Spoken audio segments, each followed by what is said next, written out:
Hello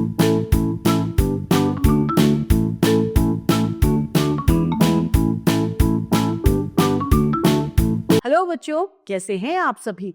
मैं आशा करती हूँ आप सभी लोग स्वस्थ और प्रसन्न होंगे। आज हम हमारा पाठ कहानी लेखन को पढ़ेंगे और समझेंगे। आइए शुरू करते हैं। यह है हमारा पाठ 20, कहानी लेखन, स्टोरी राइटिंग। कहानियां सभी को अच्छी लगती हैं। बच्चे तो विशेषकर बड़े चाव से कहानियां सुनते हैं। हमें कहानी लिखने का अभ्यास करना चाहिए। कहानियां मनोरंजन का एक सजा सुलभ साधन है। कहानी लिखते समय निम्नलिखित बातों का ध्यान रखना चाहिए। कहानी वास्तविक लगनी चाहिए। ऐसा नहीं कि पूरी कहानी लगेगी इसमें फेंक रहे हैं, ऐसा नहीं होना चाहिए। दर्शाई गई घटनाओं में स्वाभाविकता का समावेश होना चाहिए। कहानी मनोरंजक होनी चाहिए। कहानी में कोई ना कोई शिक्षा जरूर दी गई हो। कहानी से कुछ ना कुछ सीखने को जरूर मिले। यहाँ पर कुछ कहानी दी गई है, आइए पढ़ते हैं। पहली है नकली मोर की दुर्गति। इन चित्रों को देखने से पता चलता है कि कोई कौवा मोर बनना चाहता था, परंतु नकली मोर बने हुए कौवे को न मोर ने पसंद किया और न ही कौवे ने। अंत में उसने मोर के पंख उतार डाले और अपने साथियों से जा मिला। इस कहानी के संकेत बिंदुओं और चित्रों के आधार पर निम्नवत लिखा जा सकता है। पीपल के पेड़ के पास एक मोर नाच रहा था। मोर का सुंदर नाच देखने वालों ने मोर की बहुत तारीफ की और कहने लगे, देखो मोर कितना सुंदर नाच रहा है। यह पक्षी सुंदर तो है ही, इसका नृत्य भी बहुत सुंदर है। सभी उसकी तारीफ कर रहे थे। एक कौवा पास ही के पेड़ पे बैठा था।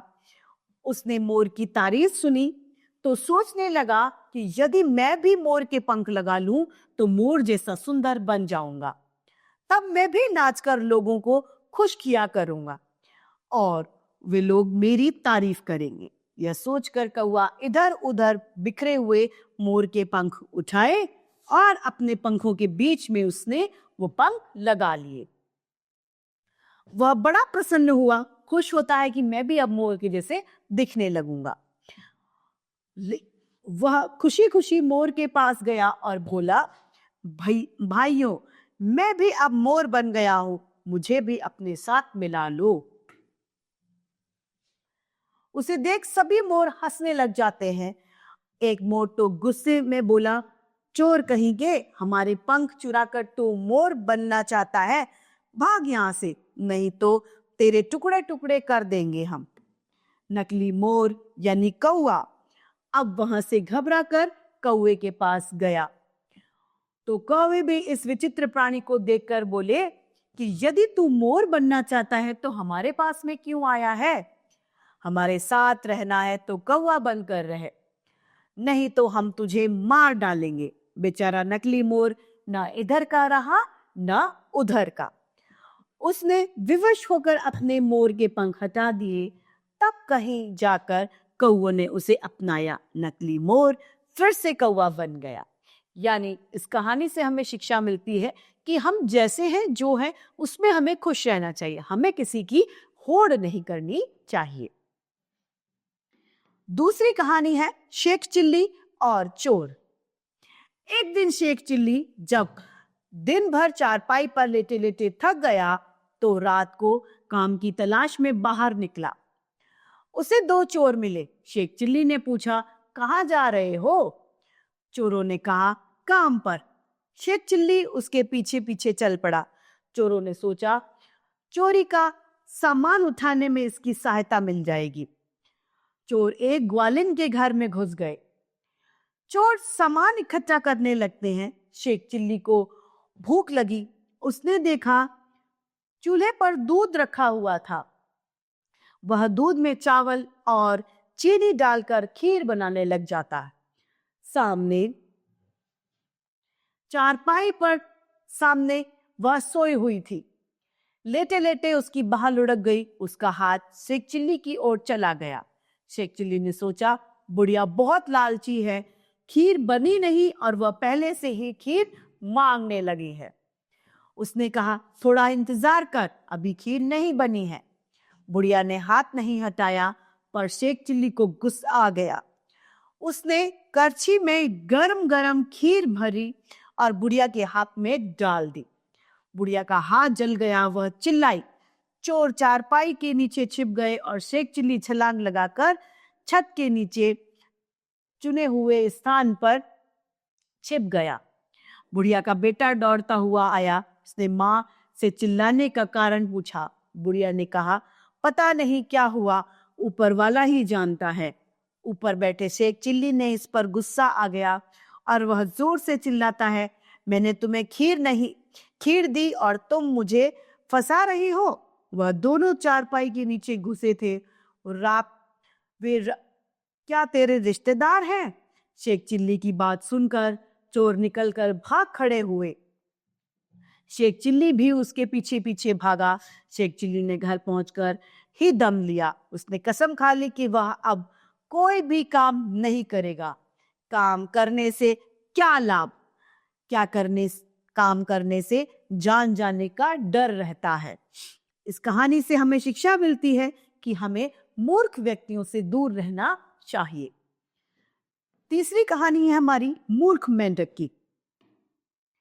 एक समय की बात है, किसी तालाब में बहुत से मेंढक रहते थे।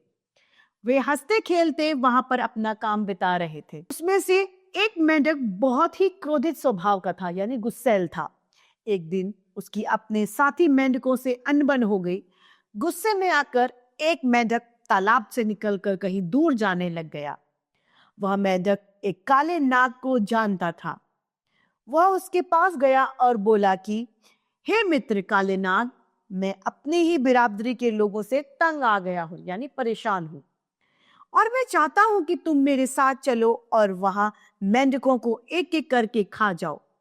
मेंढक ने काले नाग से यह भी कहा कि तुम मेरे बच्चों को न खाना का वादा करो, तभी मैं तुम्हें तालाब में ले जाऊंगा। काले नाग ने कहा, ठीक है, जब मुझे इतने सारे मेंढक खाने को मिलेंगे तो मैं तुम्हारे बच्चों को क्यों खाऊंगा। यह कहकर काला नाग मेंढक को तालाब पर लेकर चला गया। अब वह प्रतिदिन एक एक करके मेंढकों को खाने लगा। धीरे धीरे उसने सारे मेंढक खा लिए। अंत में नाग ने उस मेंढक के बच्चों को भी खा लिया।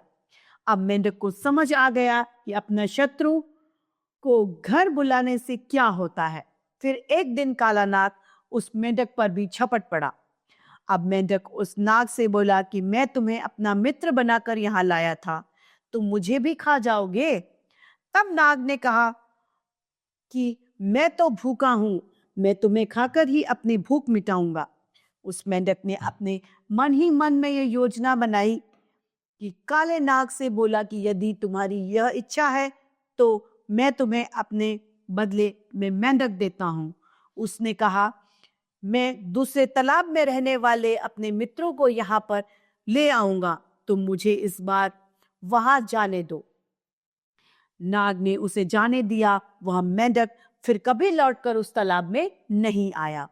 अपने परिवार वालों को और अपने मित्रों को खोकर वह मेंढक बहुत दुखी होकर अपना जीवन बिताने लगा। अब उस मेंढक को एहसास हो गया था कि अपने को छोड़कर शत्रुओं से कभी भी मिलना नहीं चाहिए। इस कहानी से हमें शिक्षा मिलती है, शत्रुओं से दोस्ती सदा ही दुखदाई होती है। हमें अपने दोस्त हमेशा सोच समझकर बनाने चाहिए। तो इस तरीके से हमारा ये पाठ कहानी लेखन समाप्त होता है। मैं आशा करती हूँ आप सभी को यह पाठ भली भांति रूप से समझ में आया होगा। आज के लिए इतना ही, फिर मिलते हैं। धन्यवाद।